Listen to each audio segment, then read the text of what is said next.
Let me just see if I can pull up.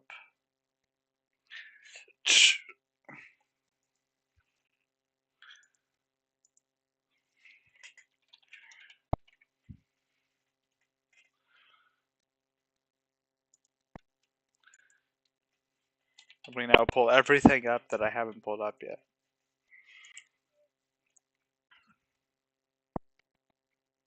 Update titles. So 11. Update all. And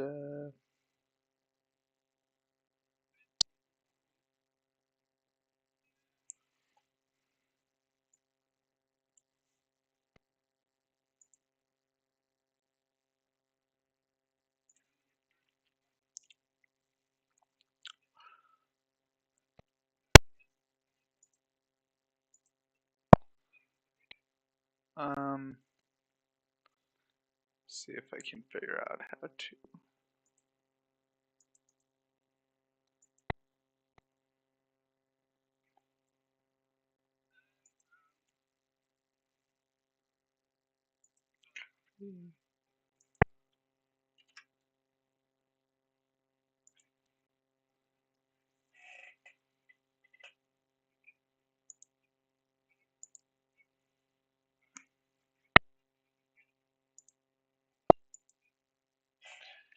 So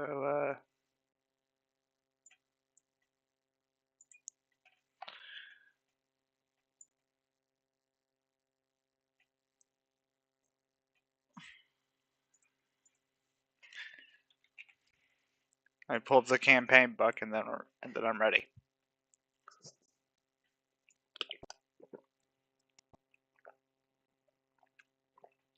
So, you guys ready? Yeah. Okay, cool. So, where we left off,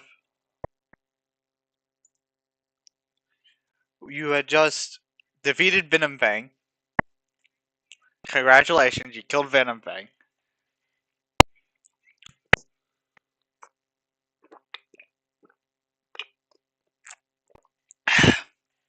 By dealing over 50 damage in a single set of opportunity attacks. So congratulations.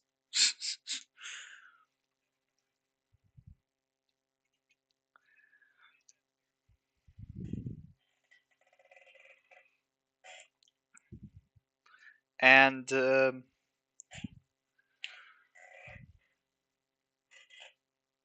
it's now time for you. It's well, the next thing to do. There's a little bit more stuff you can do around here.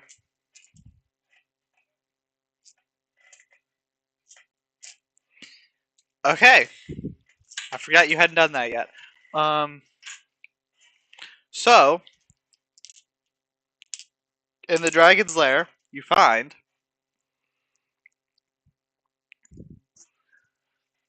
the thunder tree.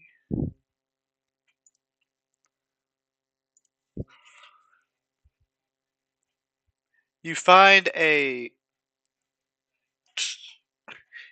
old wooden chest broken open on the tower floor. On the tower, there's an old wooden chest broken open on the tower floor, and it holds the last of the dead wizard's treasure. Because this was once a wizard's tower. Inside this old wooden chest, there's 800 silver pieces, 150 gold pieces, 4 silver goblets set with moonstones, a scroll of Misty Step, a scroll of Lightning Bolt, and at the very bottom is an old battle axe of Dwarven make, and that with well, actually, does anyone besides Vol speak Dwarvish? There's something written in Dwarvish on the axe head.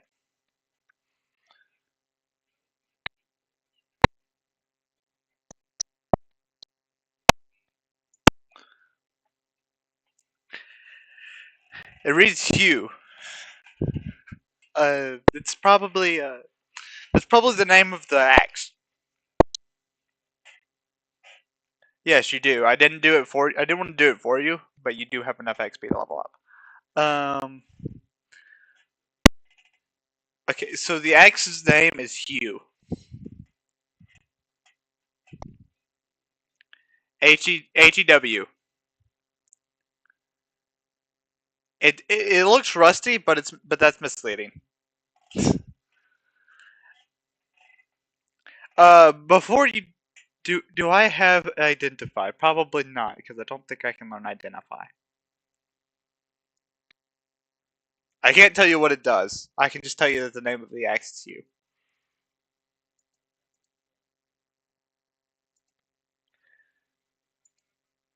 Uh, do you have identify? I don't know. Do you have identify? Let me check. Let me pull up your character sheet. Joth. Joth does know identify, and you can't cast it as a ritual spell. So you could have handed the Joth, and Joth could spend 10 minutes identifying it and tell you what it does.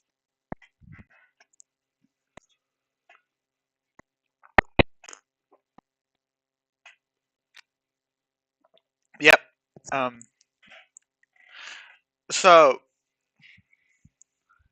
Max, Max, is Joth going to identify the axe? Okay.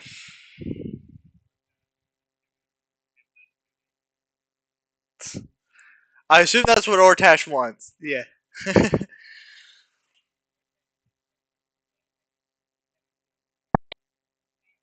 Okay.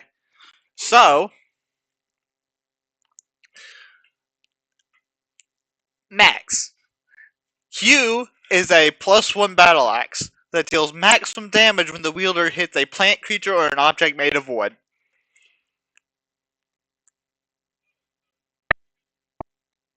You're not made of wood. Oh yeah, but yeah, that's true. But you're not a plant creature or an object made of wood.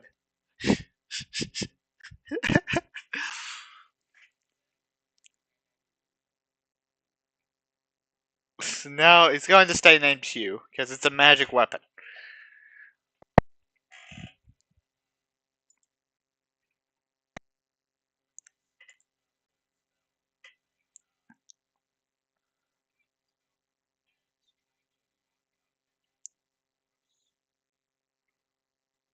Ignore it. Leave Phantasmal Force there. Roll 20 doesn't say you can learn that spell.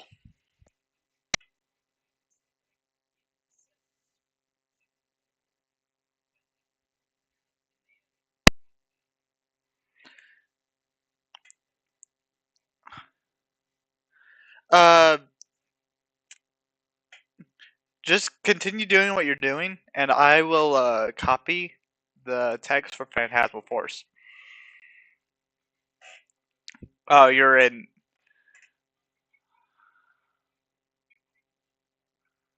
I don't see that. Oh, it's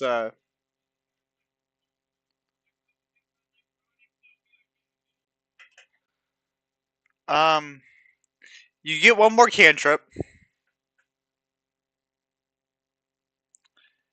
I would ignore the fact that it says you can't learn Phantasmal Force. Just ignore it. I'm surprised it's not doing the same thing for False Life. Um, you get one more cantrip, and if it removes it, I will add it back. It's fine. You get one more spell, which you seem to have taken Shatter.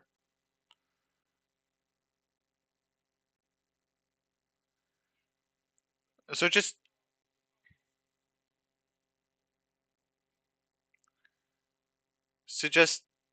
continue doing what you're doing,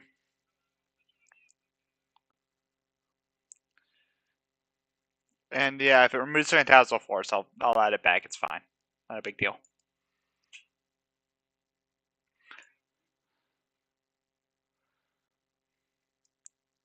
So, where would you like to go?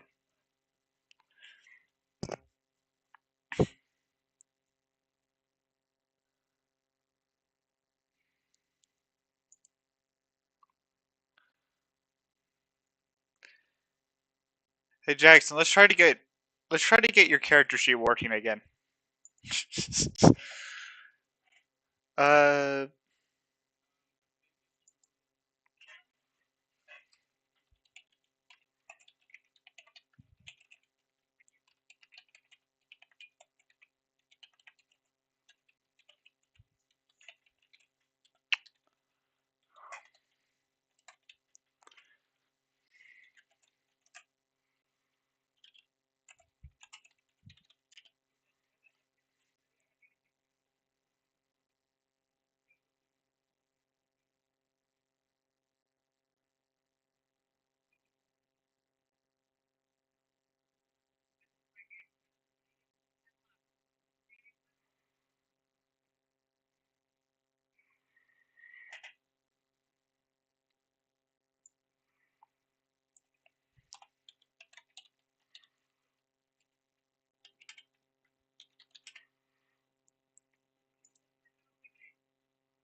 yeah, you get another spell. You get one. You get probably two more spells. Maybe just one. It's probably just one spell. Um,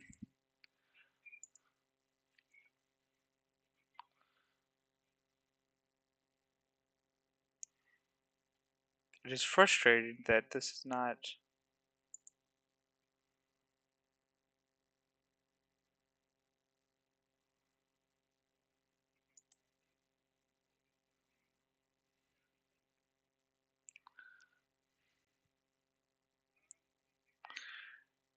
Hey Jackson, what level is your character? 3. Okay. How much XP did you gain for your third level? How much XP do you have? Minus the how how much XP do you have? Right, HP do you have right now? What's your max?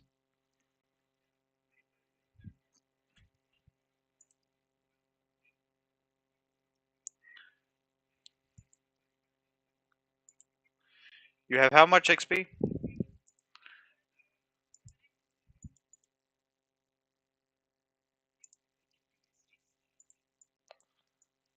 1,511.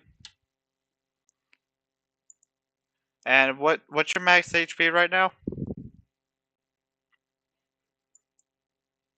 80. Okay.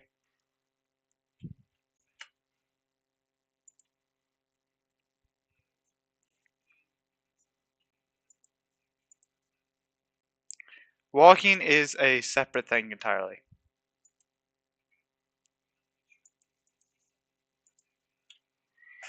6 plus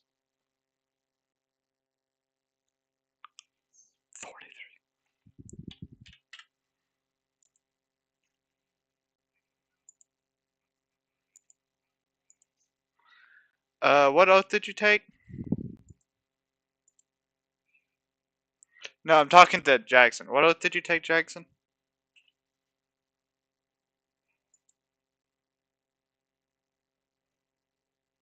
No, oath. Your sacred oath for paladin. Your paladin subclass. Okay. Oath of devotion.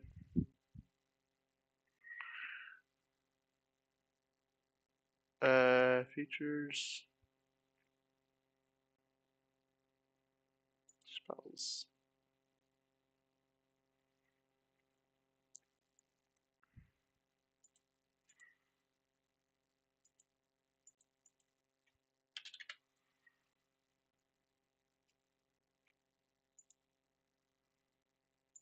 spells. What spells did you take for your? What spells do you have?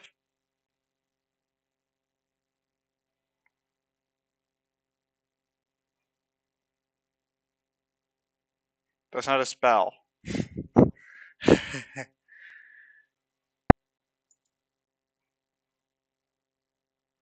Those are your features. What are your spells?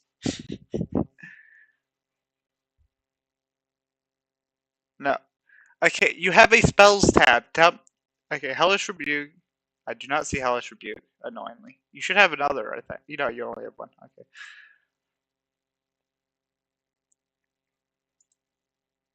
Divine Favor. Where's Hellish Rebuke coming from? Where did you get Hellish Rebuke?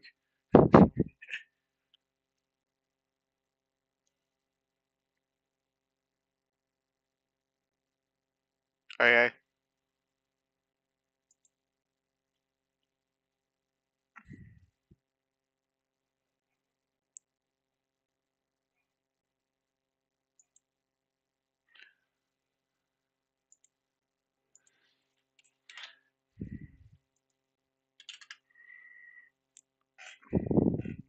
Spells. Yeah.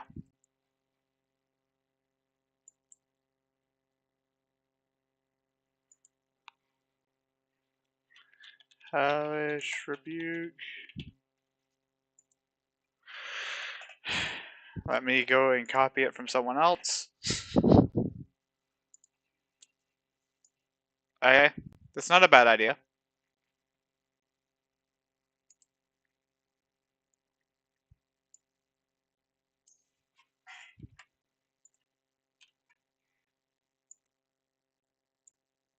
Misty Step's great.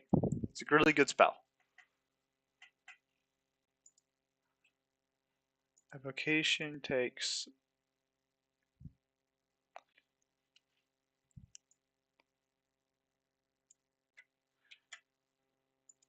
Hellish Rebuke is one reaction in response to being damaged. 60 feet.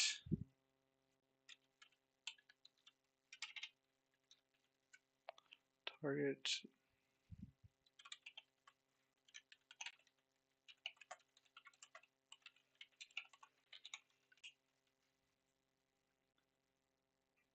No material.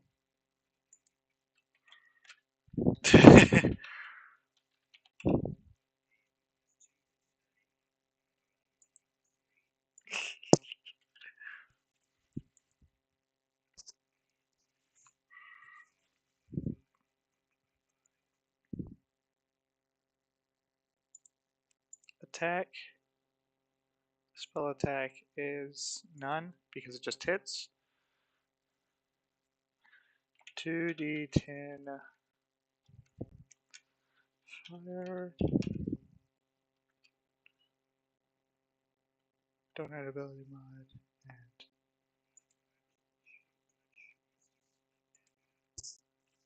okay.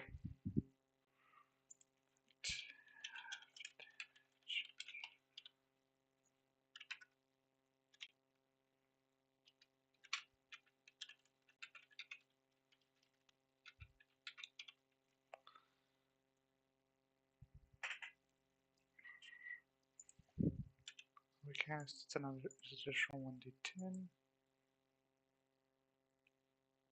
Done. Okay, I have your character set up for on my end now. I will add Hue to your inventory, and we will see if it shows up on your end.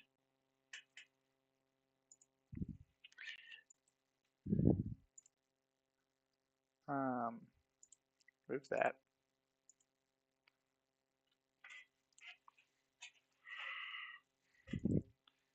Hue.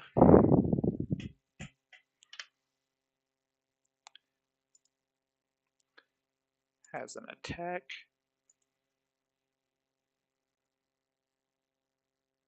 I was hoping that your sheet would update if I tried to update it, if it would show up on your end. That's what I'm hoping. Because that'll help. That'll be helpful. If Roll20 would sync the sheets. As to whether it's going to or not, I have no idea. But I'm going to try. Hue.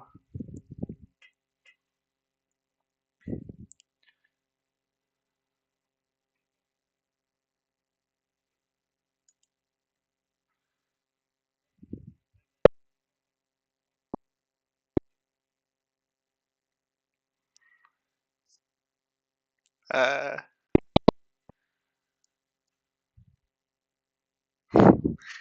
um, so,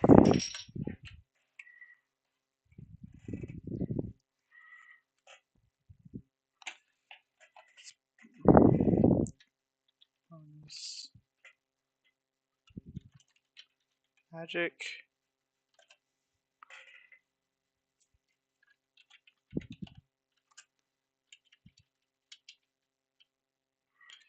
Properties of a battle axe.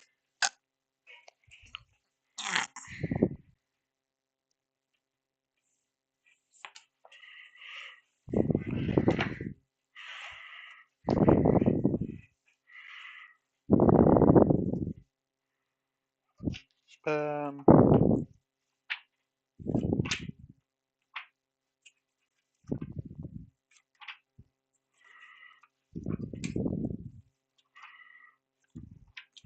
battle axe. It's versatile 1d10. It's the only property. Versatile 1d10.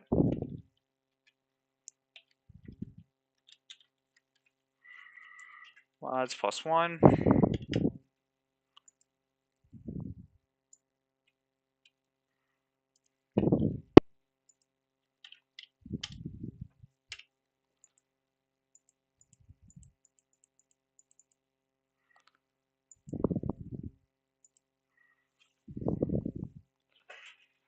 And Q has added itself. Let me make sure I set up Q correctly. Q one-handed.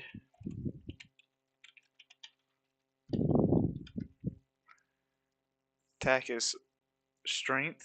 I'm assuming is what you're going to be using. I think that is all you can use. Strength +1 attack.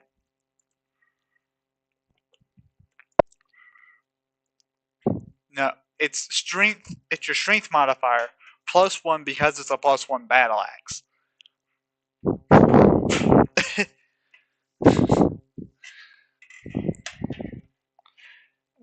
Range is melee. It's 5 feet. The damage is 1d8 plus strength +1. Slashing. It's an additional 1d8.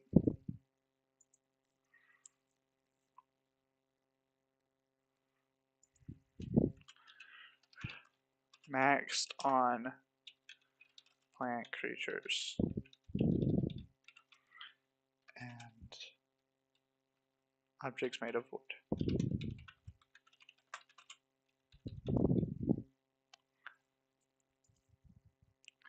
And added one for you two-handed.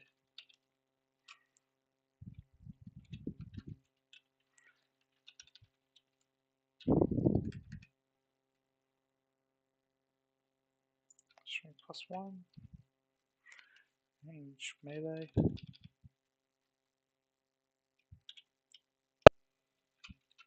5 feet. What?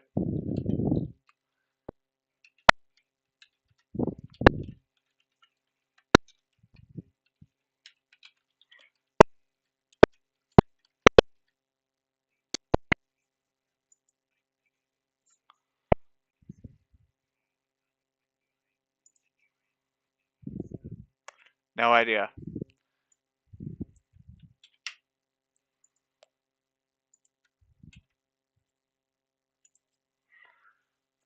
Well,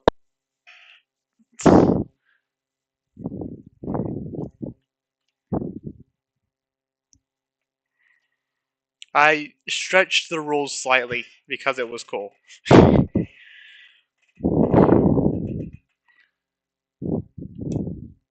And I proudly follow the rule of cool.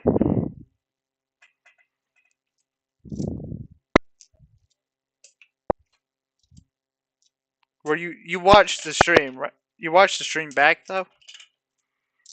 Did you? So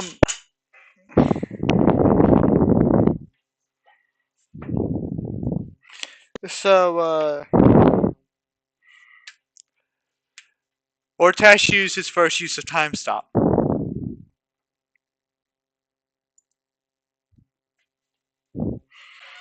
And I stretched the rules because otherwise time stop was completely useless for him. I let him throw multiple javelins over the course of his time stop.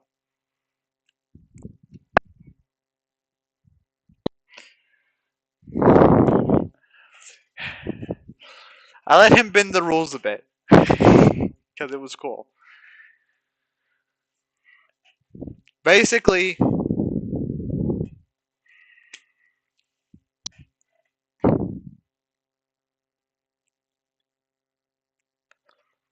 basically, Ortash or Jackson made a case for time has stopped and the javelins are leaving his hand, so the time to be stopped for them afterwards.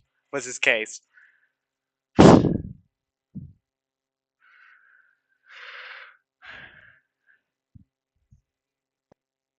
I begrudgingly accepted that. It was amazing. It worked. Great. Congratulations. You killed it.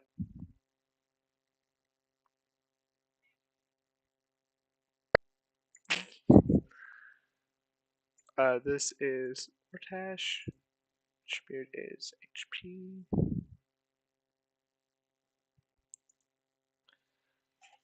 Save settings. Also, you took a long rest afterwards in the tower after killing Venom Thing.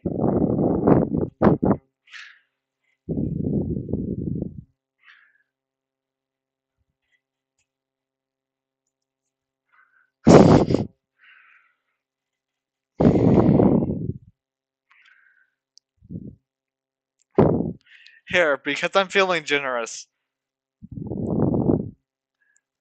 I'll say you also found an endless cup of hot cocoa. Just so this is no longer a bit and it's an actual thing.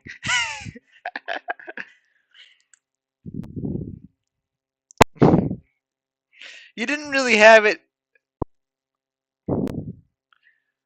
Well, you didn't really have one. I just let it happen because it was funny. Now there's actually some reason for it. That's what we're doing. We're making there actually be a reason. An endless cup of hot cocoa isn't actually an item, but there's a cup of endless coffee. So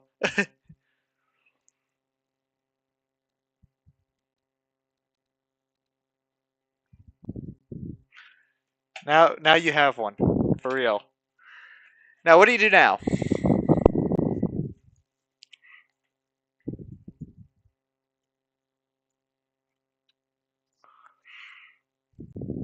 I think you should I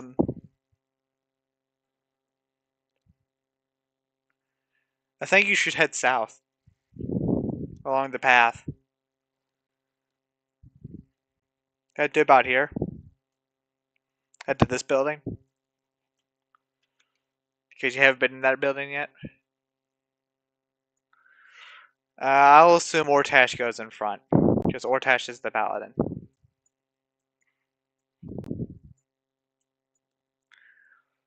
Followed by Sarana, your pet dragon.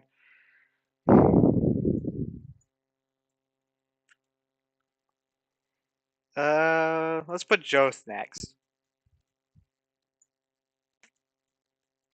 and Iroh. Let's put Granicus there, and Vol a very safe distance behind. Because Vol is not really melee. So inside this building, I had that on the wrong setting.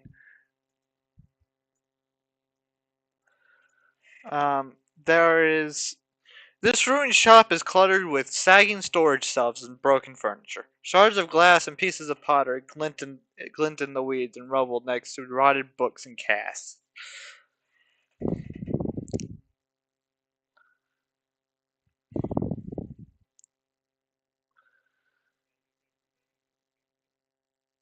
No.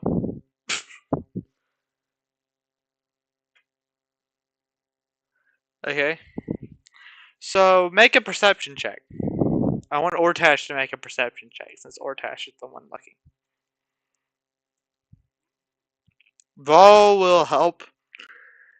Let me check what Ortash's perception is.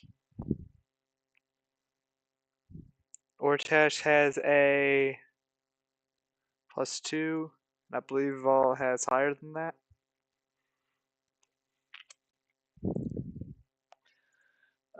I believe Vol has proficiency, so Vol has +5. So Vol will make the check with advantage, if you don't mind.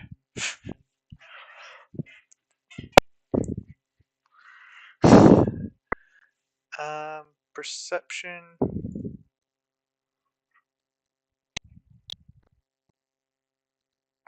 That's a 23. So Vol logs in and finds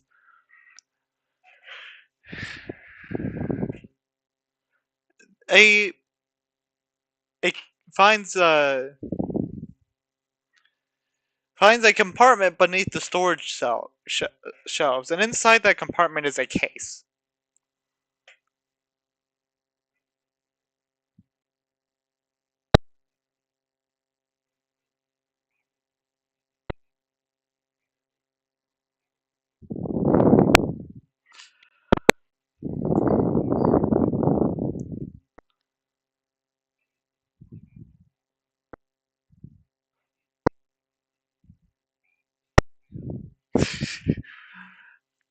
You know, you could go ask the druid what happened. The druid knows what happened.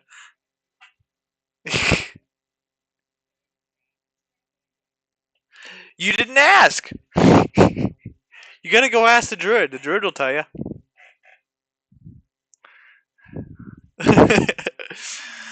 Hey, okay, so there's no bigger picture here. But if you want to know what happened to the town, you'll have to go ask. You'd have to go ask the druid. Okay? Fair?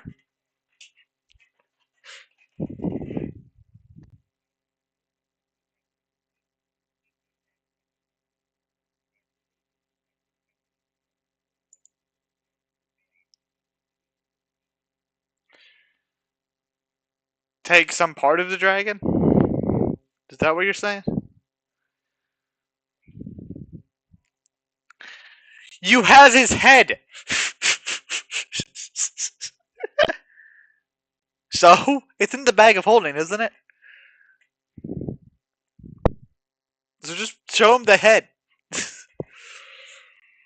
So you go that way. You go talk to the druid. You knock on the door.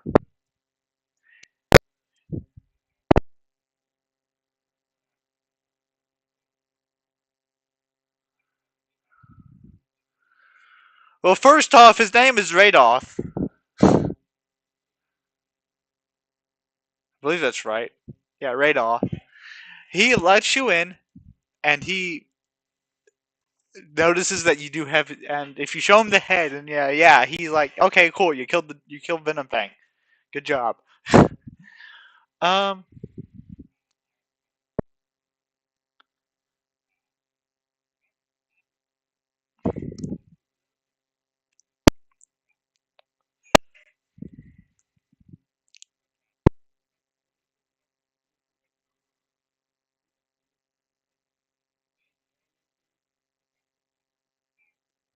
fair.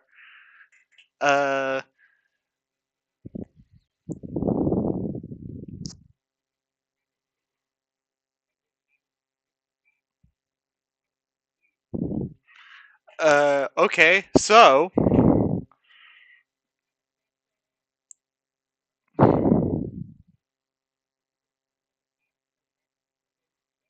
hey, wait, listen. Before you say that, you were told there was an heirloom there. Remember? That is the heirloom that you were sent to go get.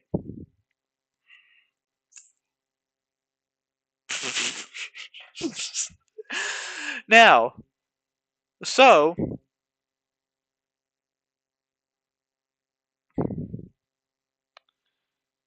so let me unmute Max. I didn't want to listen to all his work chatter. um, so you asked Radoth about the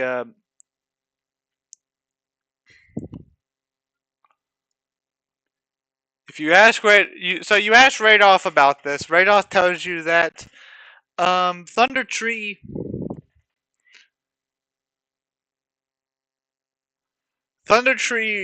was devastated by the eruption about Hotno 30 years ago, and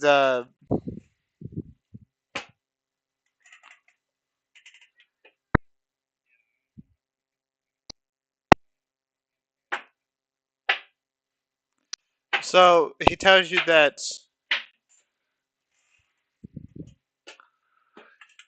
and he tells you that this eruption was also caused a magical catastrophe, which is the source of the zombies and the twig blights. Yes, they're called twig blights.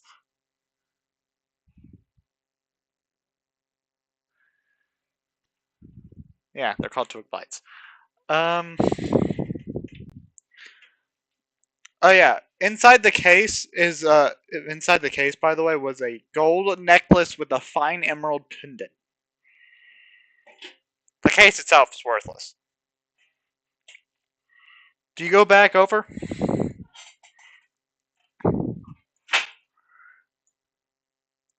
I'm gonna move Karai to distance. That's the only thing in there though.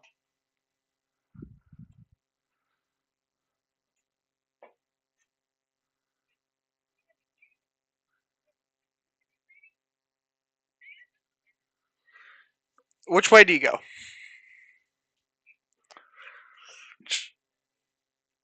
Oh no! When you leave this building, because you've already searched, you already found everything that's in there. Where do you go?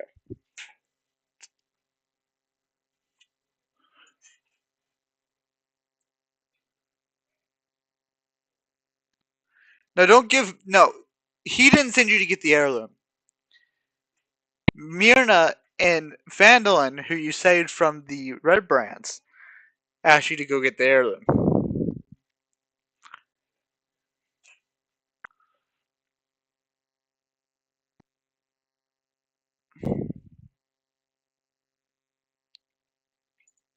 So,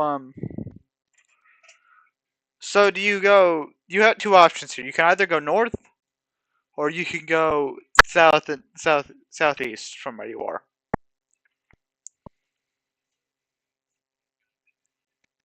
From the bottom up. Okay. So,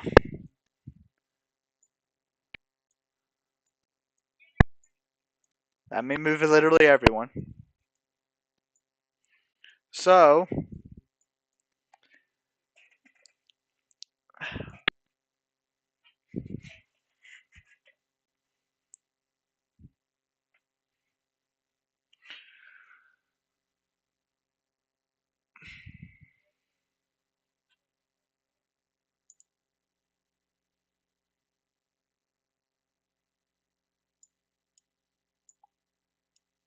so, um, this next building is nothing. There's literally nothing. This next building. So I'm going to assume you just walk on through. Now the other building has doors and windows, and it's fairly in fairly good shape. Um, so this small farmhouse appears to be just another empty home at first glance. However, all the doors are shut and windows shuttered.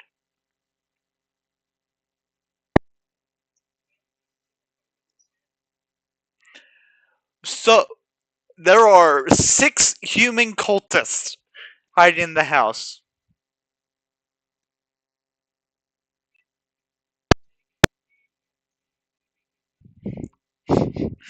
No, they're not going to be too friendly. Good observation. Um,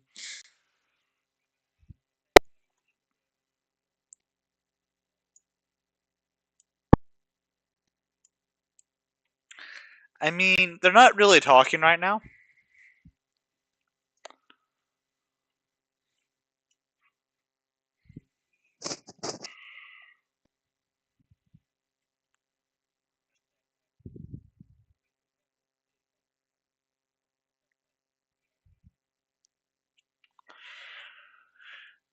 Vol says we should go in and fight. They can't be that strong, right?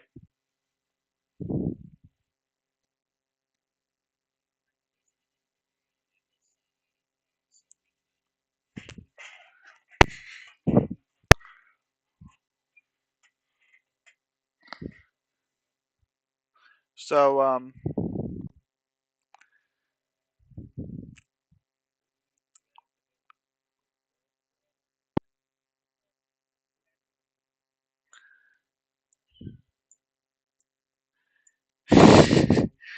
so the rest of us will go from the back. Okay. Stealth checks from everyone. Unless you're just not going to hide your presence.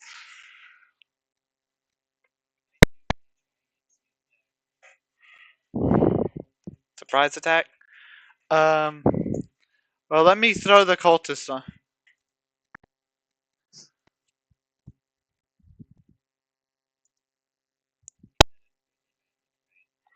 Or no, not with advantage, just standard. But but so the 6 isn't going to be very good for you.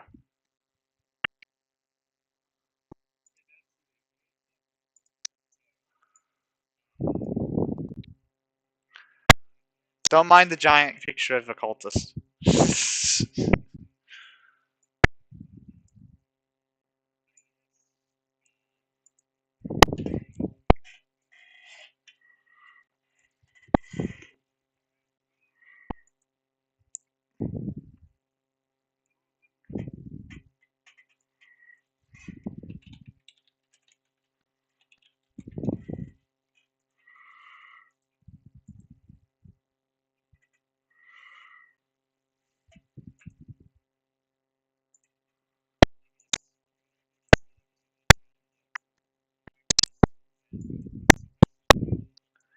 No, with a 6, you don't do something crazy, but uh, you're just going to. The rest of the party is just going to have to compensate.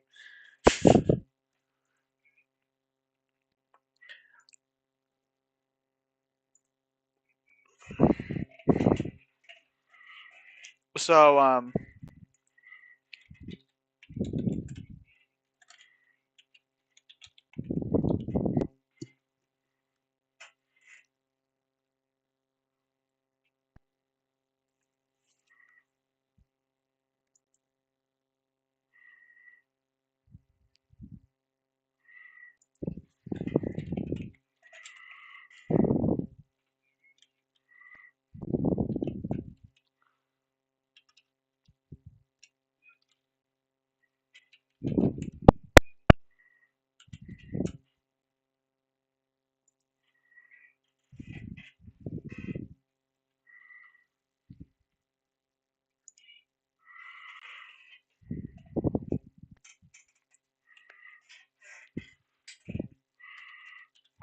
powerful evil.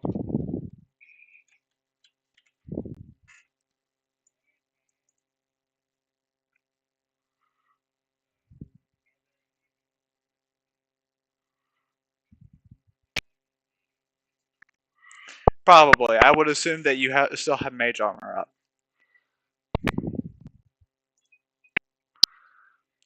I am making a stat block for the cultists because I didn't think to do that, and it's going to make things easier for me.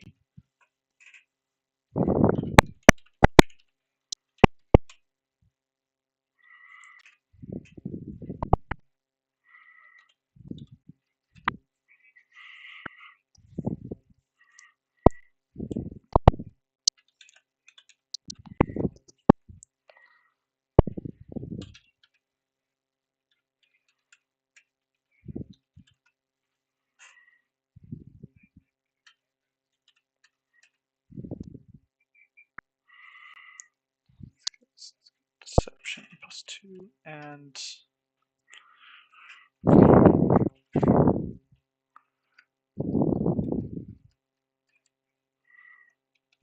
+2.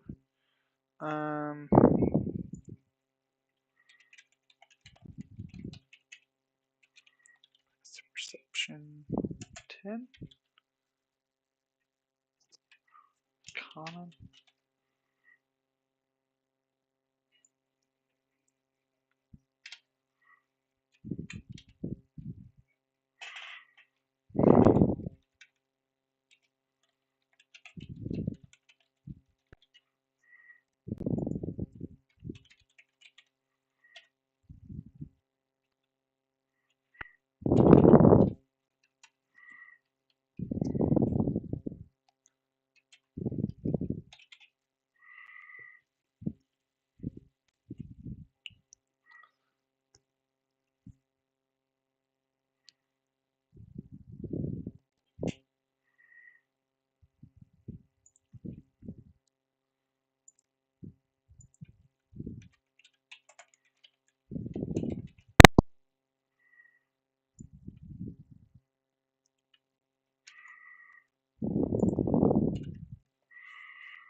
Oh yeah, another thing you would notice with your telepathy. Two of the four of the cultists seem to be keeping guard. The other two seem to be resting. Or I should have made you make an insight check for that, but it's fine. Melee, 5 feet. 2 hit +3.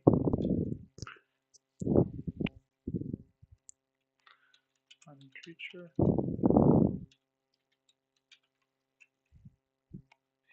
1d6 +4. Slashing.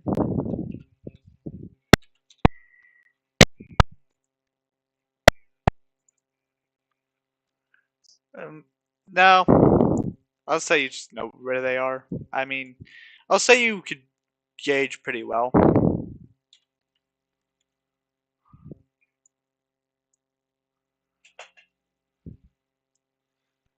Um.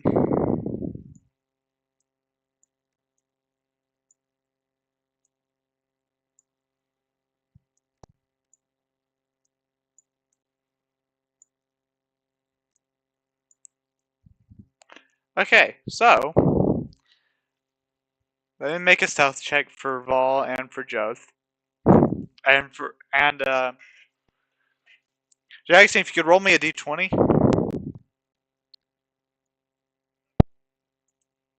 No, this one's for Serana.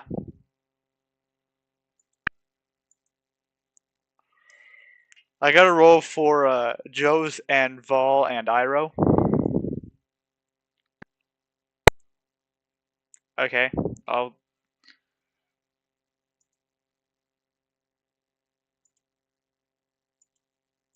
Cancel stealth. Normal roll. And Serana has a. For stealth, it's +2.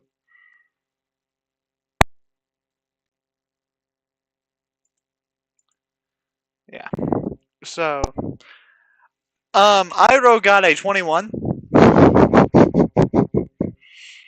Yep. Um,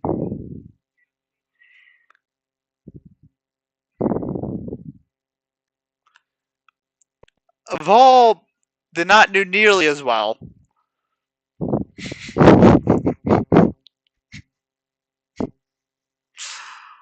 Vol rolled a natural 1.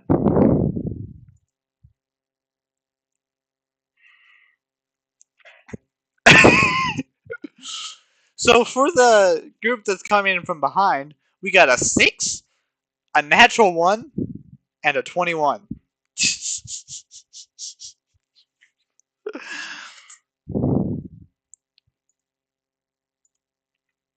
Cultist. So the two of them.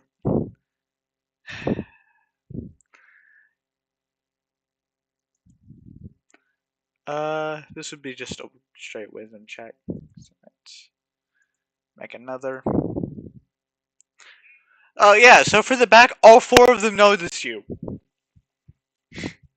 All. No, for the group in the back, there's 4 in the large room.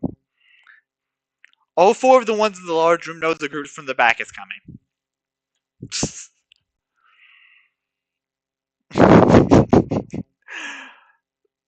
I mean, that's kind of what happens when your rolls are a natural 1 and a 6.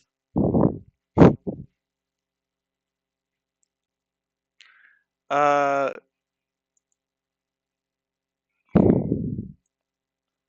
what the Nosik, the half orc was stealthier. So, oh, by the way, I think Splint gives you disadvantage. Just so you know, it gives you disadvantage. Heavy armor generally gives you disadvantage on stealth, so you need to roll again. Um, so the 2 in the front, I'm just going to roll with advantage, so I get both. Well, one of them got a 5 and the other one got a 16. So, um, oh, yeah, that sucks for you. There's no surprise round. I'll say Vol. Um, Vol uses Blessing of the Raven Queen and teleports to about there, which is a really bad spot for him to be. And Vol. So you charge in. There's 2 within melee range the instant you walk in. Vol is going to not have a great time. What can Vol do? What can Vol do besides? I think in this situation, well, could Sacred Flame. Vol's going to use Armor of Agathis, which shows spell description. Protective, magical, yada yada yada. If a creature hits you with a melee attack and you have these. Okay, so Vol has.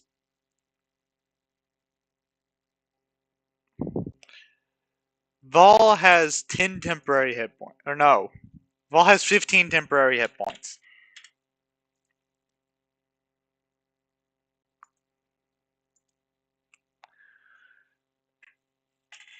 And that's Vol's turn. What does Ortash do?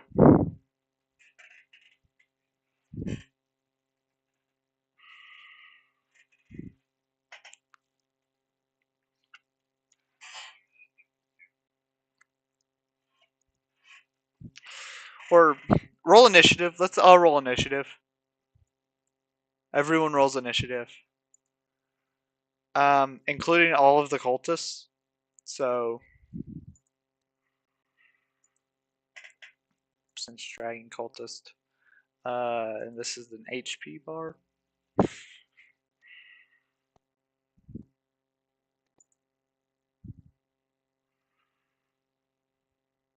No, actually, I don't want to do that. Okay, so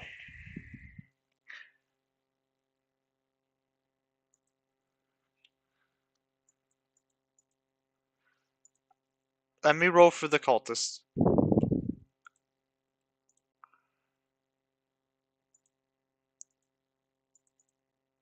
Dragon cultist.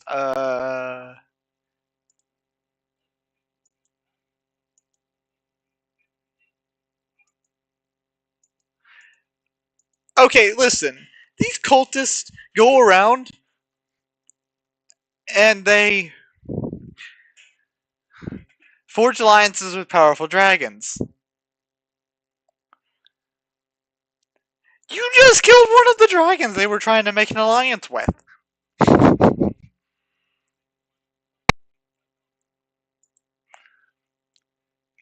I'd say no, they do not try to make an alliance with Serana.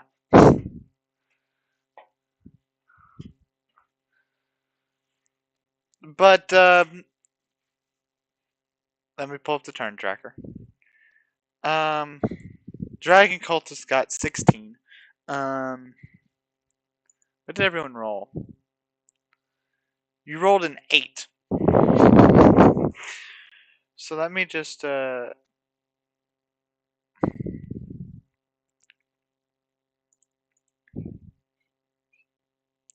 turn. Ortash got an 8.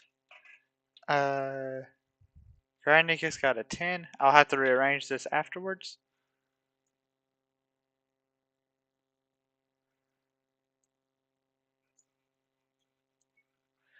We'll say you do, but also it's free action to just pull it out, really. So it's not that big a deal. Let me roll for Vol. Let me see what Vol gets.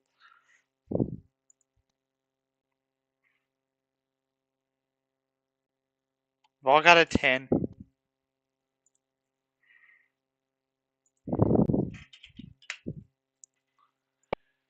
So Vol will go. Ortesh got an 8. And for Joth,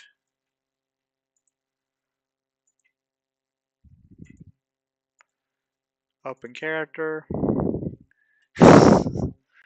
Initiative is +6, because of course it is. Wow. So Joth is going first.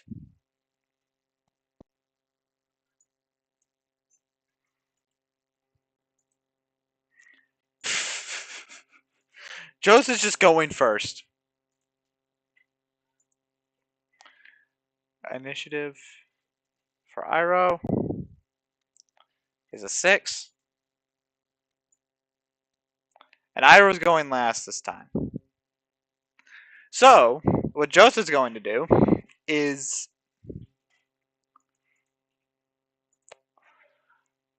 Hey, Max, what does Joth do in this situation?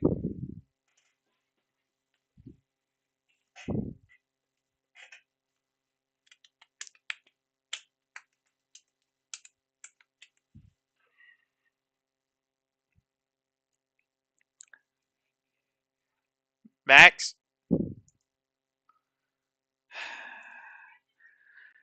So we'll say Max rushes in beside rushing it over here. Or rushes over to here. And Joth is going to use his rapier.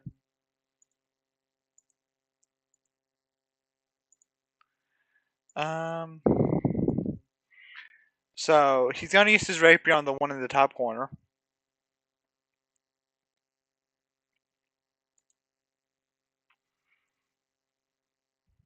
That's going to hit.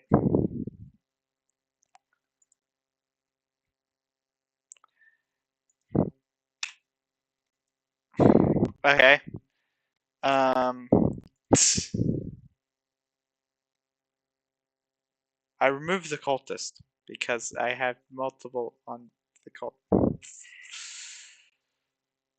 Let me just. I think it was a 16 for the cultist. It was a 16, so the cultists are next. This one's going to attack Vol.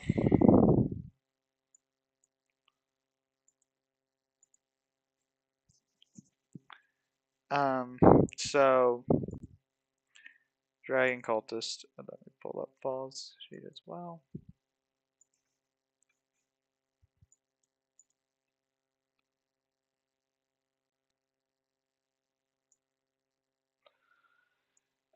So the cultist is going to make a scimitar attack against Vol.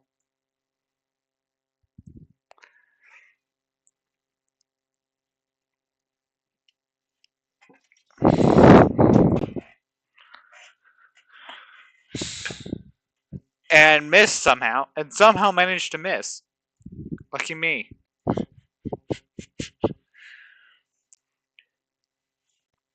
He got a 9. No, an 8. Sorry, he got an 8.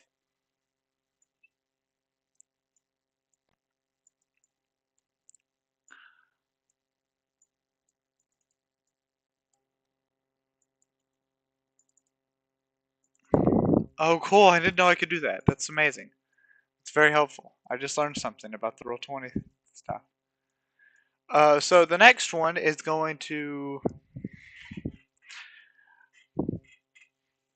Clearly this is not something where they're going to be able to talk their way out of this.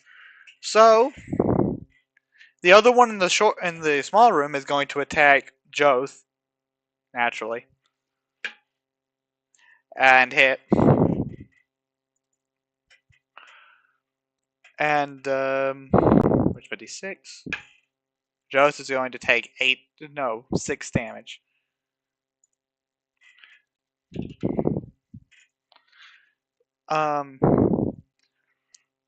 This one's going to run up to Vol and attack Vol, naturally. That's a miss. This one's going to attack Vol. That's a hit. Vol's going to take 8 damage. And the other one is a natural 1.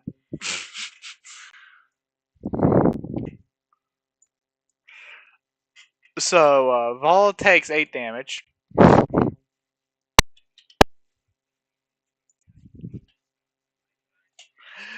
That's good, because Vol goes next. Oh, no. Not yet. Vol goes next. Vol is going to Blessing of the Raven Queen, because we just had a long rest. Lucky me.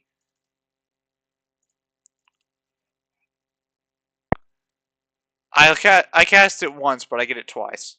Or maybe it's 3 times. I think it's actually 3 times at this point.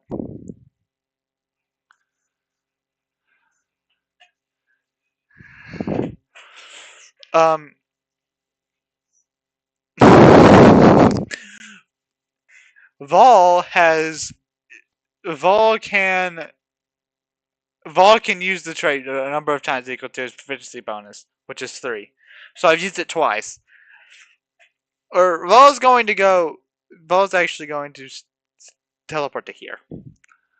And he's going to Eldritch Blast. Naturally.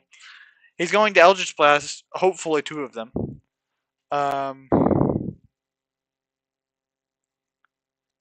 That's, what's their AC? It's probably more than 9. It's 12. So he's gonna Eldritch Blast one of them. No, I roll twice because I have 2 beams. So he's going to Eldritch Blast one of them.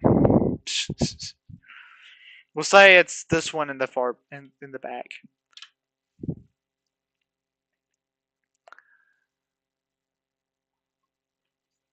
Yeah, they don't have a ton of health. Then that brings us to Granicus's turn.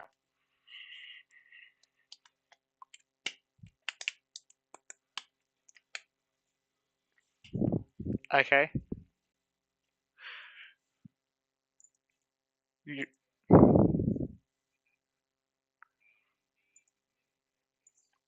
Hey,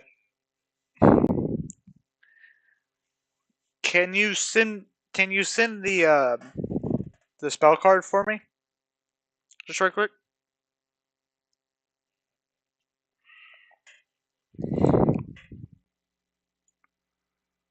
Um,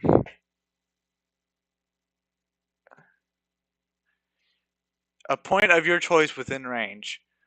So you could put it here.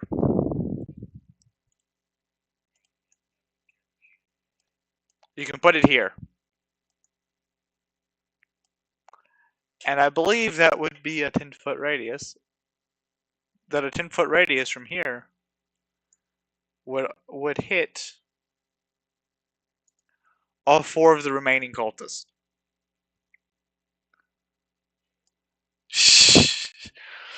So no radius. It's radius.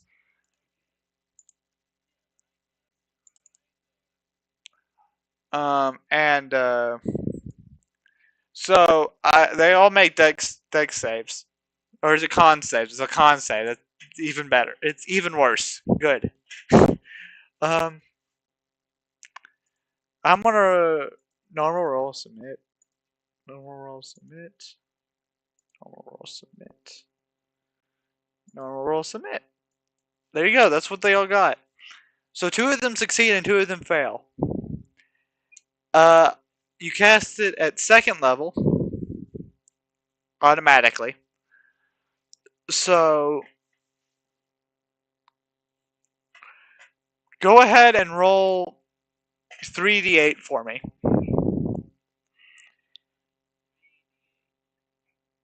And if you somehow manage to deal 18 or more damage, at least 17 damage, all 4 of them will die. That's not at least 17, sadly. So we'll say that this one's dead, and this one's dead, and the other 2 have taken 7 damage each. That brings us to Ortash.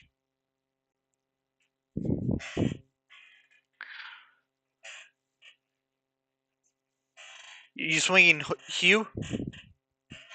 Okay. Roll to hit.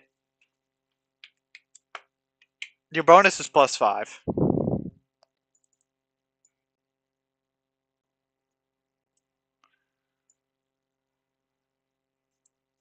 Yeah, Vol used the spell slot as well to cast Armor of Agathis. Which I forgot about! I forgot about my temporary hit points.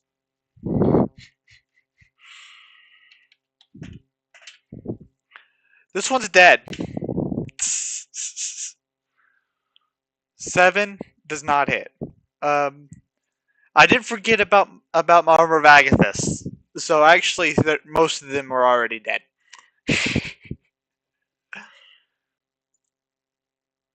Yes, because Armor of Agathis, I will send to show you what it does.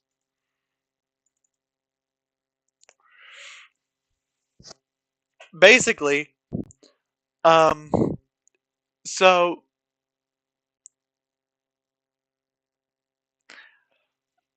if a creature hits me with a melee attack while I have temporary hit points from Armor of Agathis, they take 5 times the level of spell slot I used to cast it cold damage immediately.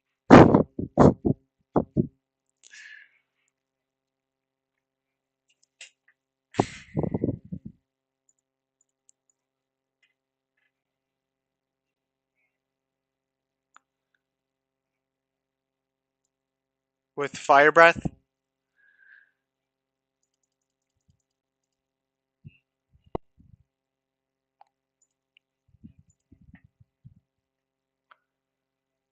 Well, no, you don't. It's not like an ambush, but you don't, and also you don't really roll. For a Fire Breath, you don't roll; they roll, and I believe it's still DC 11.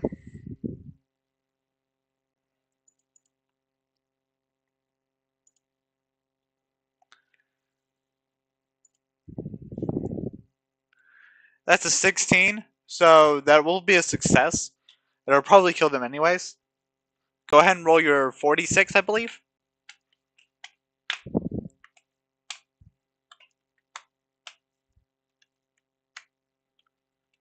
Yeah, he's dead. Um. So I assume you now loot. So, in this building, you find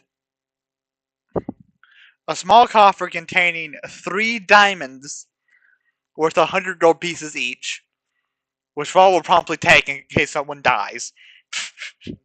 Vol is going to take the diamonds, because Vol has a spell that can revive people. But it takes 300 gold pieces worth of diamonds. So Vol's going to take the diamonds.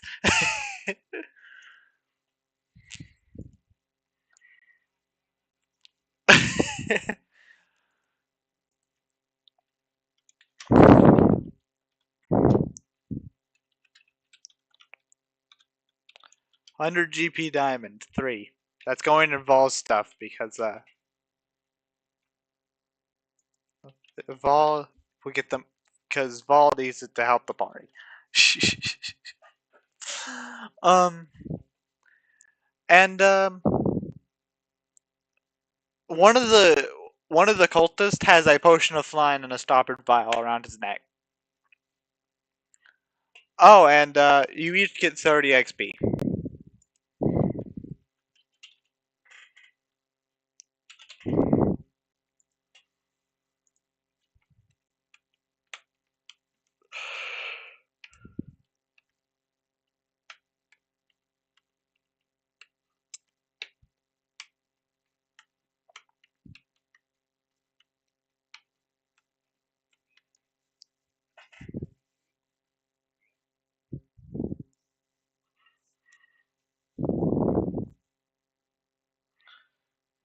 And it's now, and I assume you now head north.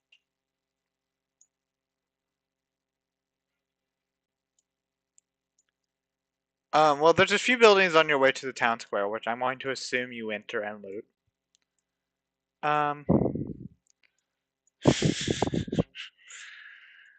So the first one,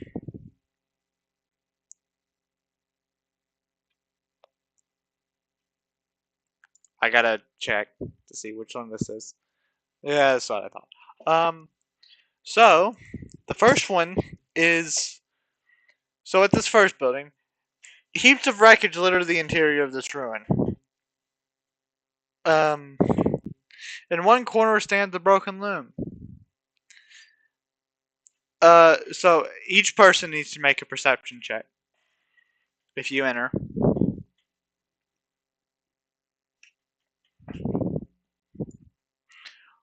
Except Karanicus doesn't. Karanicus just knows that there's 6 quick blights in there.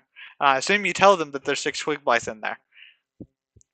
So, yeah. So, no, they do not surprise you. And you can...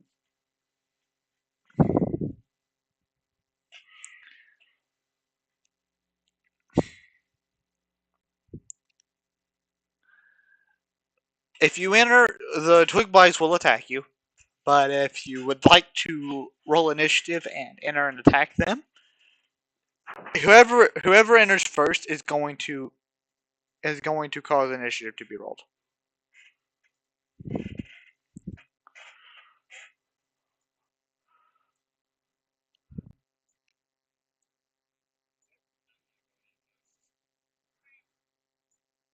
If you want to roll initiative now, then that's fine.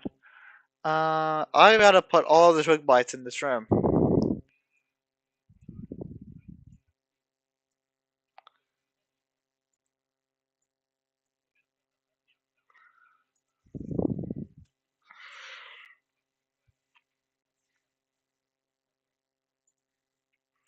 Yep, I know. I will remember that. Yep, I remember. Don't worry.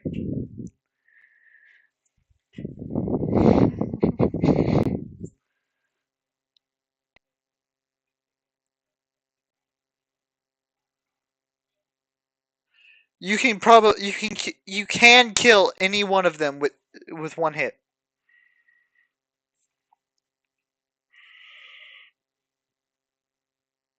Hmm?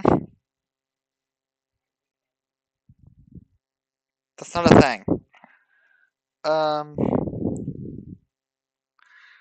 so you walk in, and everyone roll initiative. Grindicus already rolled. I need to roll for the Twig Blights, and for Vol, and for literally everyone.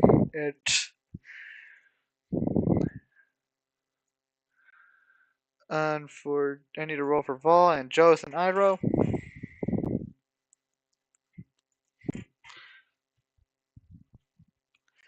Joth got a 23. Because of course Joth got a 23.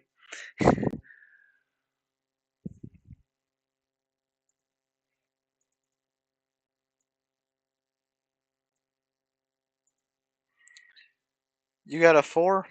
Okay. So Iroh got a 6.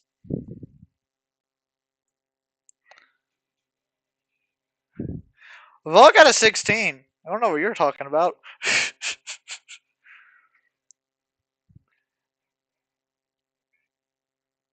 Yeah. Joe's got a 23. Now let me roll for the Twig Blights.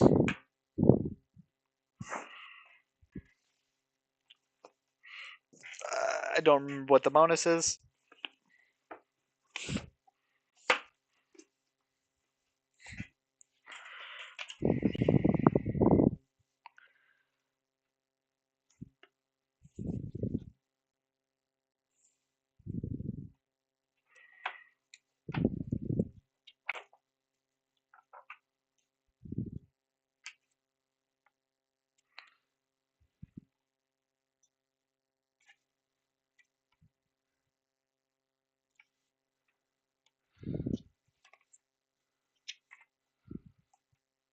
Should be after P-Holder. Okay, so now I know what they got. Let me just have a D20 out in front of me for that. So Joth is first. Max, what does Joth do?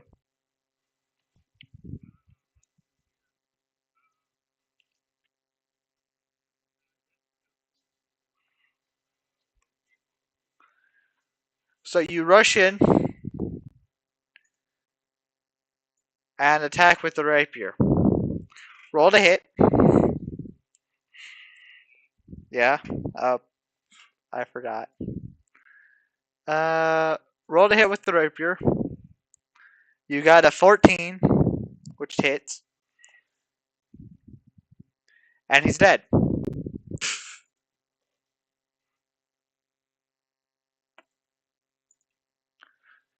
First Twig Blight's dead. Not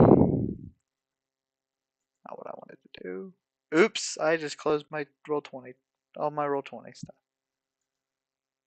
I pressed it because I accidentally pressed the button I didn't want to press. Anyway.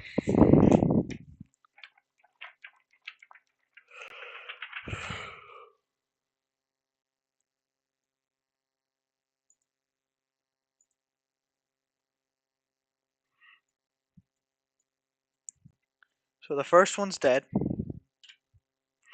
Next is Vol, who is going to walk in, and he's going to roll to hit.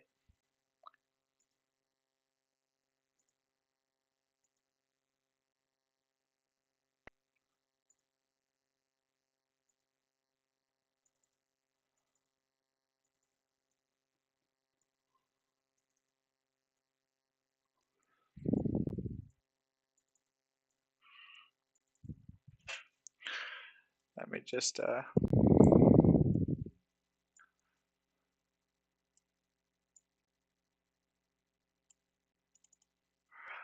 Vol is going to roll Eldritch Blast.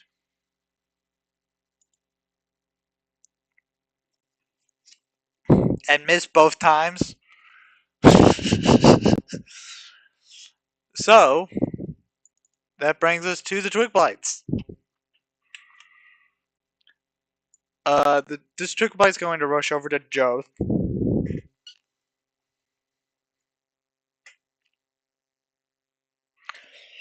And the 10 doesn't hit. The next one's going to rush up to and hit Fall. Miss. And back away. Incur an opportunity attack. Or no. The rest aren't going to attack because they can't get to anyone. So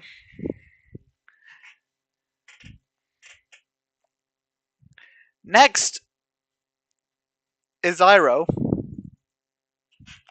Iroh is going to, from back here, use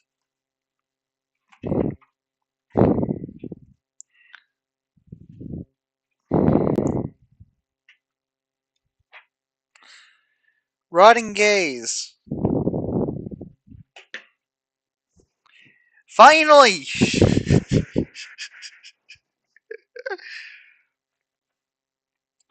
So Rotting Gaze is 3d6, so slash roll 3d6. He's dead. Oh, I didn't know you could do that. That's amazing. This one's dead. I did not know you could do that. So,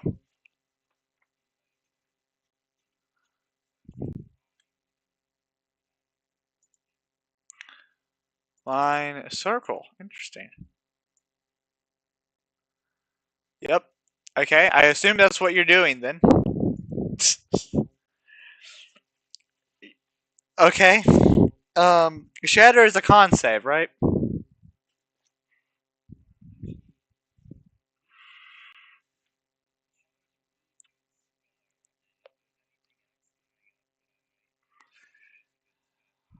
There's nothing more than Twig Blights and Ash Zombies left. I don't even know if there's any more left after this. There are some Ash Zombies left, and that's it. Nothing major.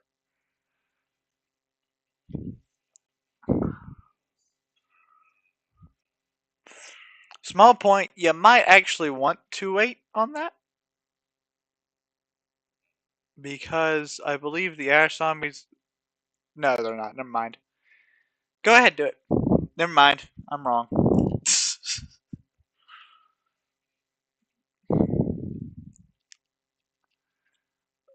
So, it's a con save, DC 13. That's a fail, and a fail, and a fail. Roll your damage.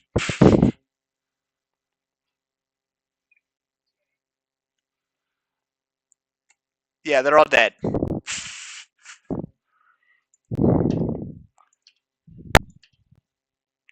Or Tash. There's one left.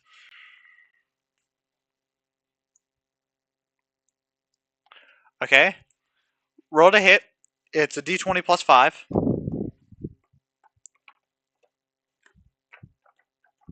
I assume you're doing this two-handed as well, right? So if you hit, it'll do 13 damage.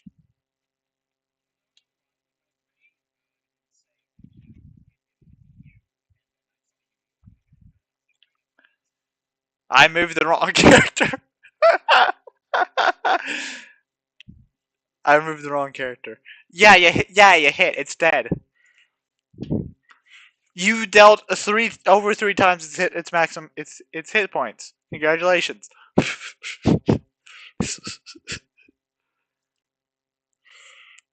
So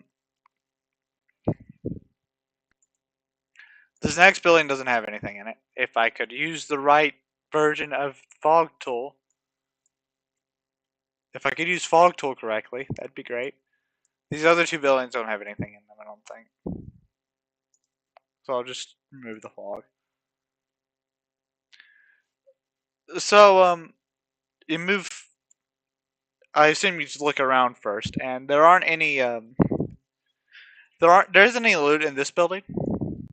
Everyone does get 30 XP.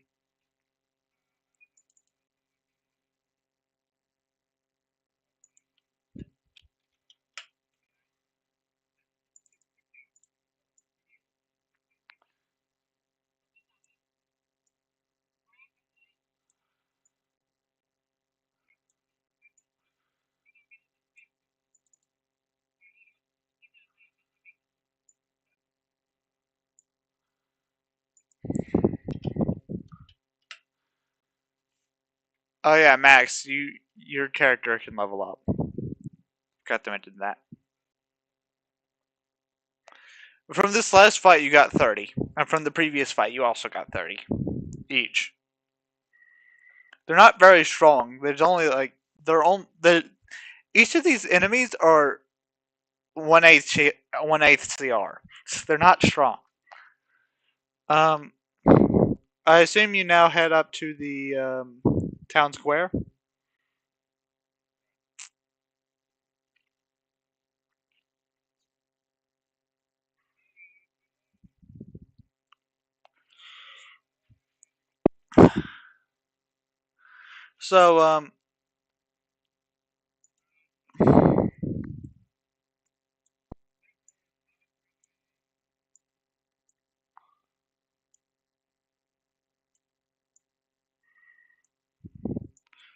So in town square, on the east side of town, the lane opens up to form a small square.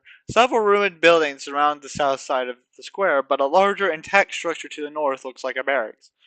One lane leads southeast, and another leads southwest around the hill in the middle of town, and a third way meanders north. In the middle of the square, leaning to one side ever so slightly, is a weathered wooden statue of a warrior clutching a spear and a shield. Would anybody like to make a history check?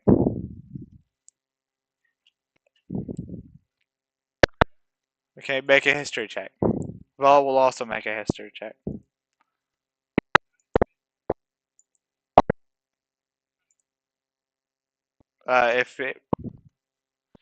If it would let me make a history check, that'd be great. There it goes. Yeah, Val does nothing. I need to know what you make. What's your history check? Hey Max, would Joth like to make a history check?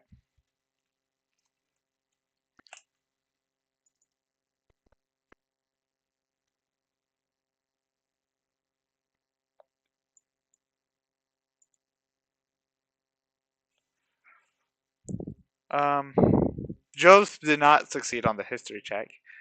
Um, no. Ortash succeeded. Ortash got a natural 20 and succeeded.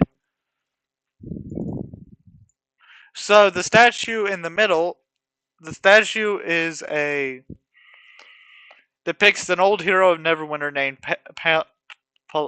Palian, who supposedly defeated several monsters in Neverwinter Wood when Thunder Tree was first founded.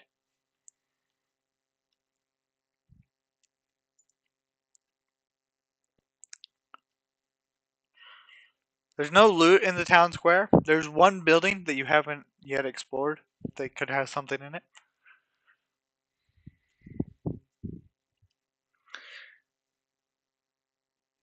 Yes.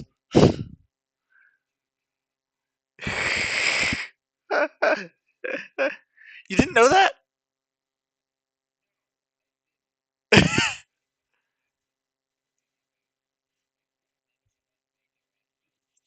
Now it all makes sense.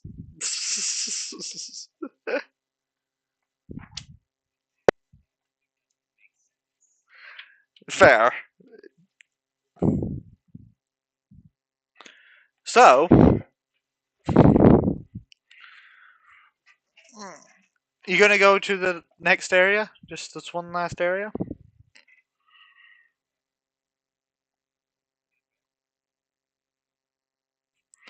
Okay. So, if you go over there,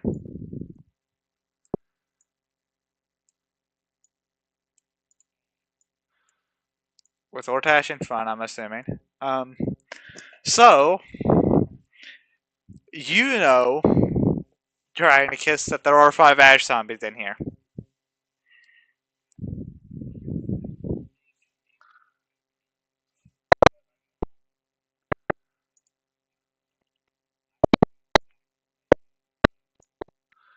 Okay, I think we're going to finish this. We're going to do this room without you then? Just this building? Mm-hmm. Um, Let me reveal the area. So, The barracks appear to have weathered the years better than most buildings in town. Its rooftop features a simple battlement and arrow-slit windows confirm it was built to serve as a small keep in times of emergency.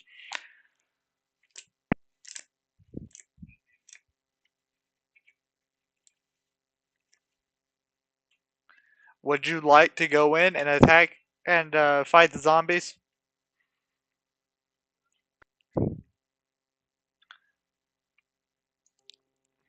I, I assume Ortash goes in first. Jackson?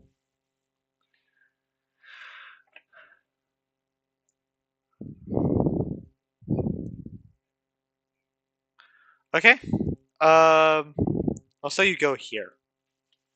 That way the doorway's open. And, so, roll the hit, +5.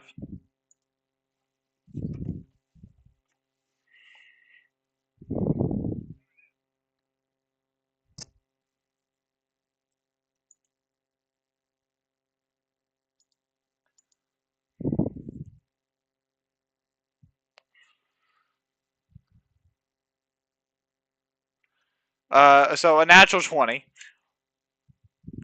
Roll damage.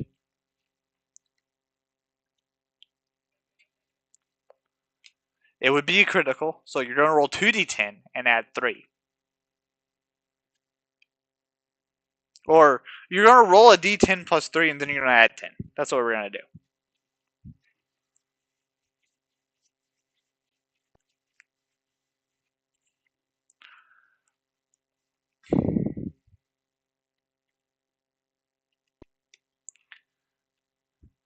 Congratulations, you killed it.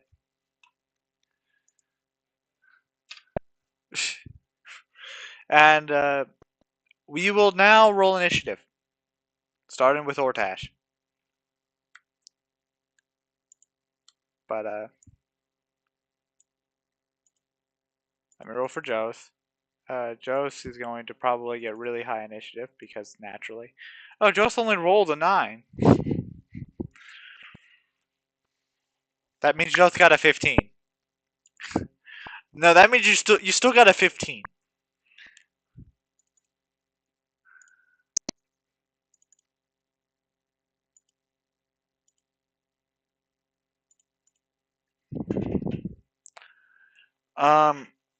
So Ortash got a 16.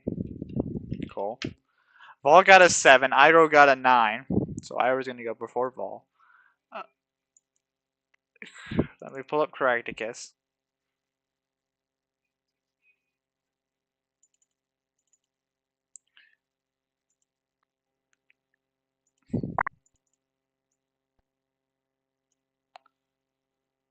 Caractacus got a 3. So Caractacus is going last. And the Ash Zombies, I'm not going to tell you what they get. I'm not going to tell you when they go. But they go late. So, first up is Ortash, for once. Oh yeah, you need to make a Constitution saving throw.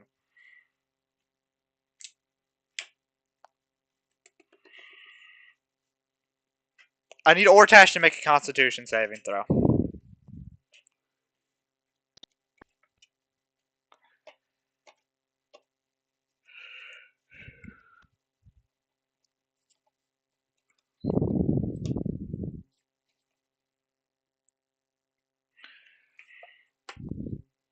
A 2? Or no? You haven't rolled it yet. Okay, roll it, please.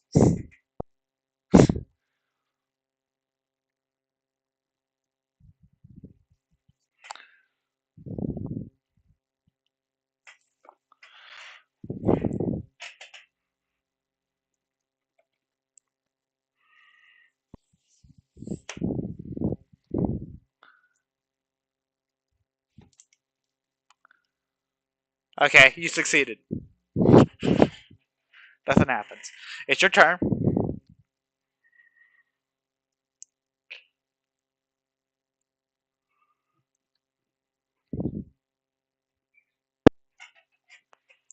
You move to the next one, and you hit it with you.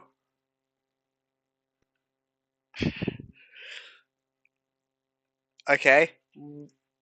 Roll a d10 plus 3.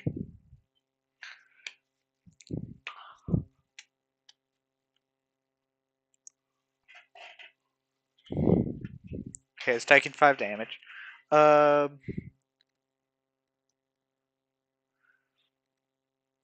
That brings us to Joth. Max, what does Joth do? Oh yeah, wait, before that, Ortesh needs to make another Constitution saving throw.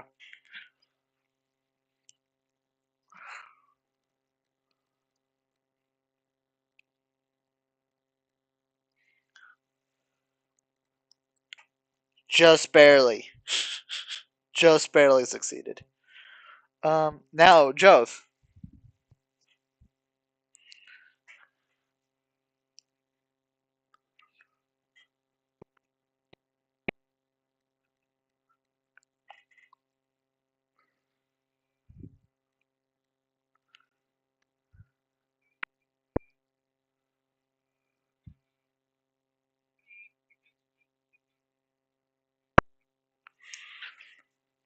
Okay, so you walk in, just stand in the corner and cast Vicious Mockery on the one or on.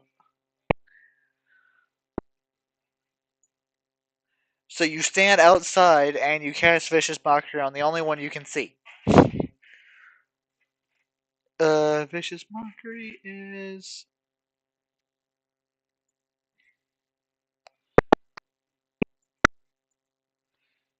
You can cast it at level 2. No, because it's a cantrip. Cantrips don't work like that.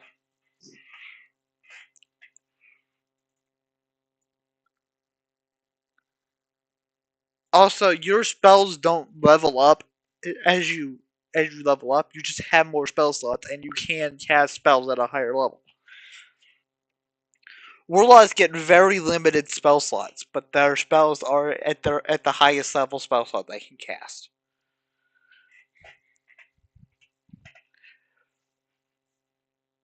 It's a wisdom save? It's a wisdom save.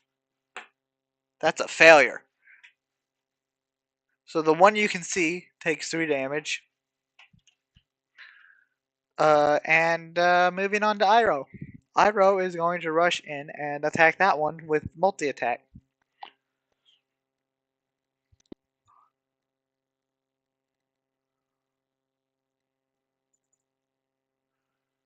Um,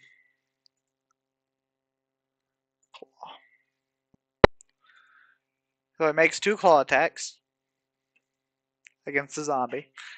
And hits both. Interestingly. So, since he hit both, he's going to do 2d6 plus 4 damage.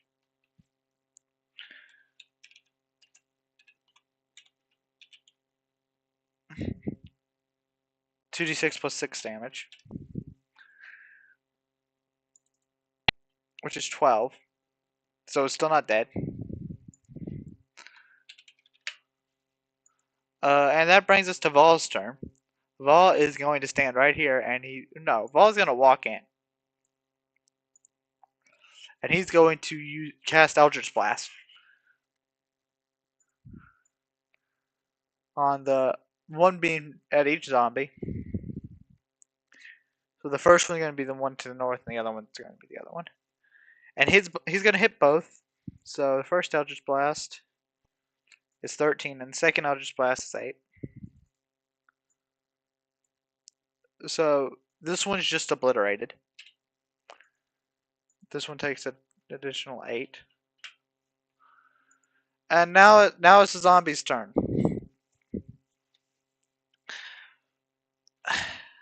These zombies are going to rush out here. And they're all going to attack Ortash.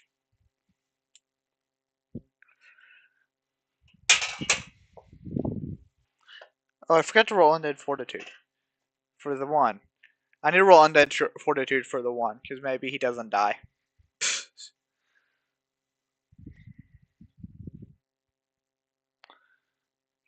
It is a con save, so 11. 5 plus the damage taken. That is less than 5 plus the damage taken. So, yep, he dies. And it is now, and now these 3 are going to all attack Ortash. Every single one of them. That's a 17 to hit, which misses, and a 22 to hit, so that one hits, and an 11. So Ortash takes 2 damage.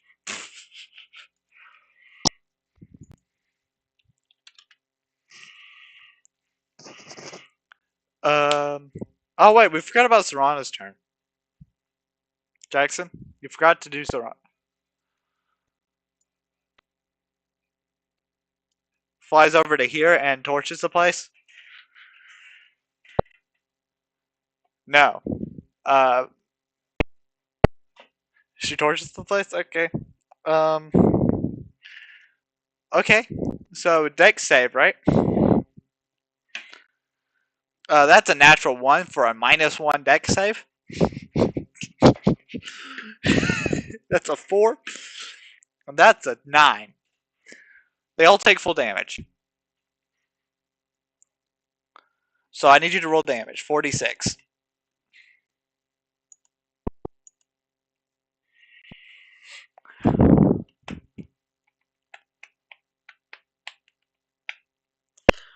So I need to roll undead fortitude for this one. Takes 15 damage, so the DC is 20. It failed. It's dead. The other 2 both take 15 damage. And I need con saves from Serana, and I need a con save from Serana and 2 from Mortash.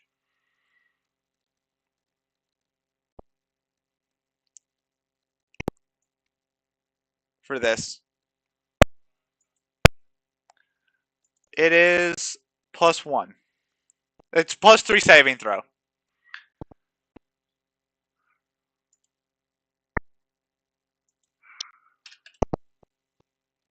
Serana does not succeed. That is technically a 4, but it's still a natural 1. So Serana has... Ortash also fails 1. Ortash also fails 1. So both Ortash and Serana have disadvantage on attack rolls, saving throws, and ability checks for 1 minute. You can re-roll the save at the end of each of your at the end of each of your turns. You can re-roll that. It is now Karanicus' turn. I'll say Karanicus just rushes in and hits with longsword. Hits the one with the longsword. With two-handed strike. 17 will definitely hit. For 5 slashing. Okay, so it's still not dead. I just accidentally closed it. Plus 5. It is now Ortash's turn. So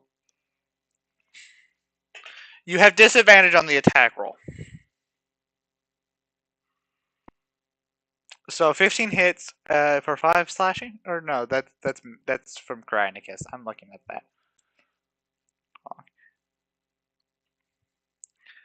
So a 9 hits.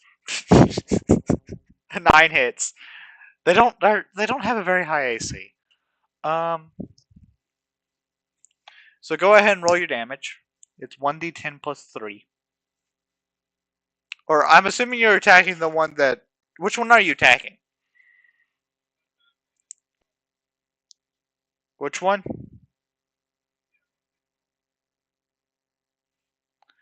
I assume you're just gonna attack the more damaged one. Okay.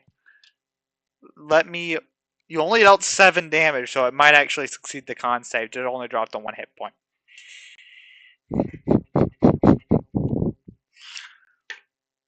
It succeeds. No, it does. No, it doesn't. It rolled a 10 and needed 12. It's dead. Serana's turn. Wait. Before we do that, roll another con save. This is to see if you end the effect early.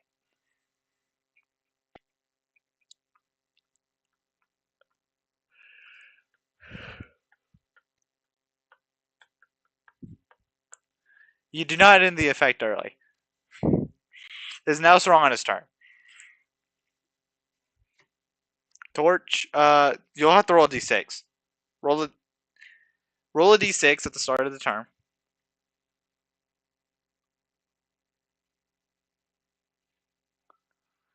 You cannot torch. It did not recharge. I assume multi-attack? I think you have multi-attack. You do not have multi-attack. You can only bite. The only thing you can do is bite. That'll be disadvantage on the attack. No?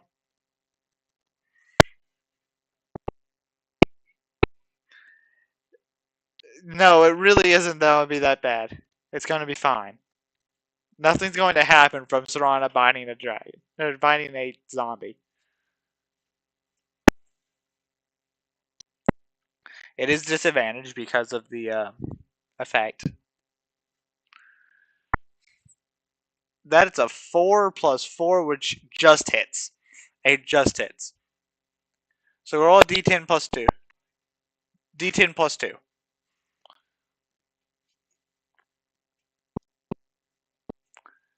4 does not kill it.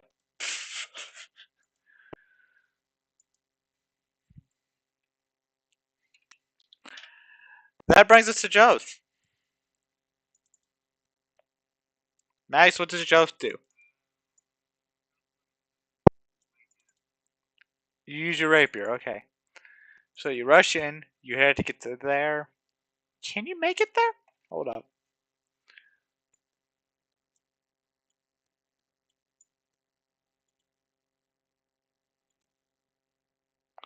You can't make it. You can't make it to a spot where you can hit it with the rapier.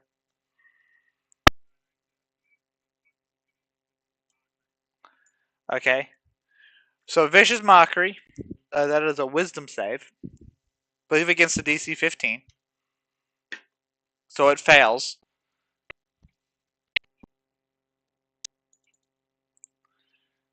Vicious Mockery.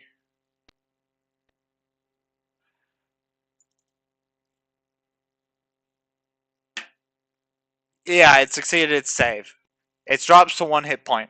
The zombie has 1 hit point left. Iroh is going to come over here, and he's going to slash at it twice.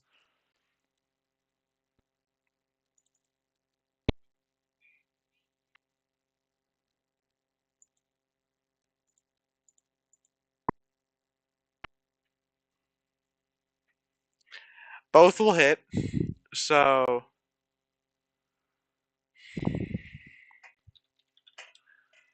1d6 plus 3.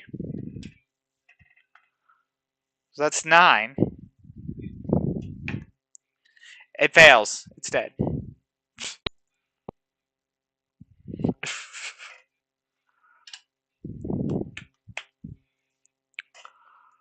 And so each of you will get 50 XP.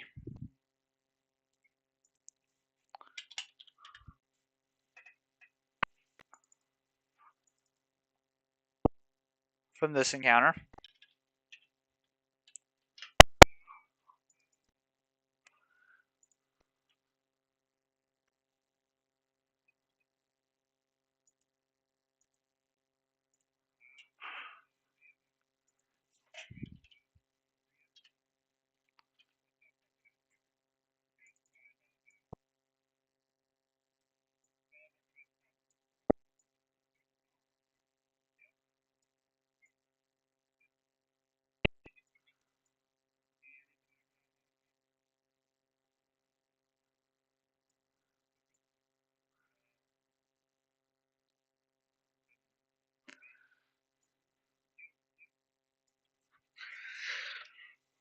So,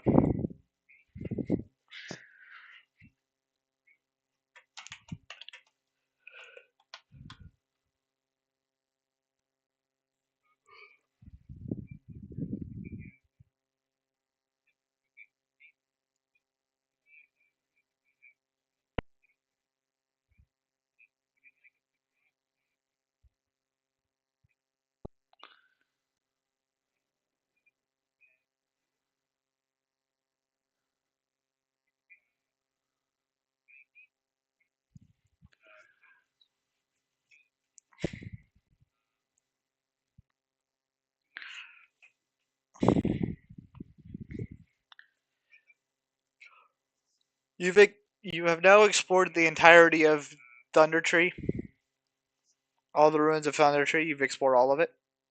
Congratulations. There's nothing left to explore.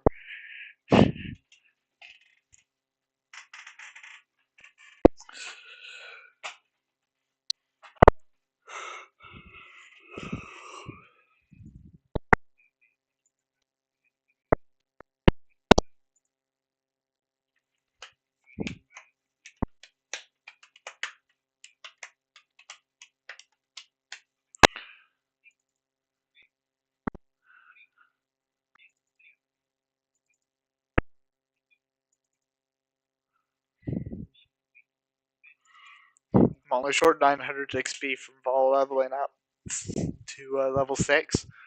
Um, so, guys, you have finished looting Thunder Tree. What would you like to do? We're going to take a break until Cloud gets back.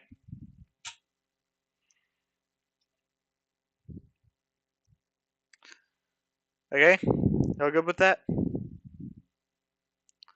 We're going to take a break till Cloud gets back.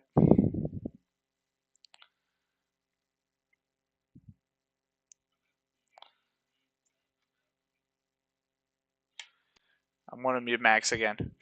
I don't want to listen to all his work chatter.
Me.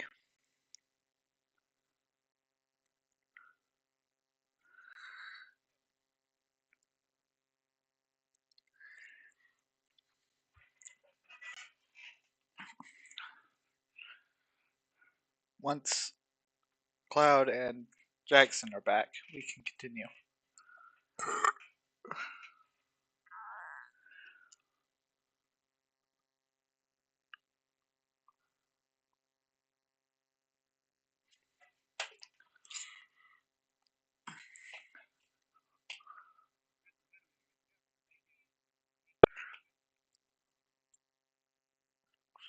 I think I'm just gonna end the stream.